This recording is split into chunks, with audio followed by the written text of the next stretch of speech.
Hello everyone, welcome to Sumitra Mukherjee design studio. আজকে আমরা দেখাচ্ছি এক্সক্লুসিভ ডিজাইনার ব্লাউজ কালেকশন। কালারটা থাকছে ভীষণই মিষ্টি গোল্ডেনের সাথে গ্রিন এবং ব্ল্যাকের ভীষণ সুন্দর কম্বিনেশন।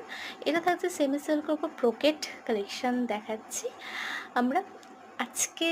একদমই ইউনিক একটা ডিজাইন আপনাদের সাথে শেয়ার করছি। এই থাকছে এটার ব্যাক পোর্শন। ব্যাকের ডিজাইনটা এরকম সুন্দর লটকন আছে, লটকনটা পুরোটাই হ্যান্ডক্রাফটেড। এরকম সুন্দর সুন্দর ডিজাইনার ব্লাউজ পেতে আপনারা আমাদের সাথে যোগাযোগ করতে পারেন। এছাড়াও সুমিত্রা মুখার্জি ডিজাইন স্টুডিওতে ডিজাইনার টেলারিং ফেসিলিটি অ্যাভেলেবেল আছে। সেক্ষেত্রে আপনারা আপনাদের পছন্দ মতন পিসের ওপরেও কিন্তু আপনারা ডিজাইনার ব্লাউজ তৈরি করতে পারবেন। এছাড়াও যে কোনো ধরনের ওমেন্স ওয়্যার, কিডস ওয়্যার আপনারা কাস্টমাইজ করে নিতে পারবেন। আর থাকছে ব্রাইডাল সেগমেন্ট। আমাদের স্পেশালি ব্রাইডাল সেগমেন্টে আপনারা যে কোনো ধরনের ব্রাইডাল ওয়্যার তৈরি করতে পারেন।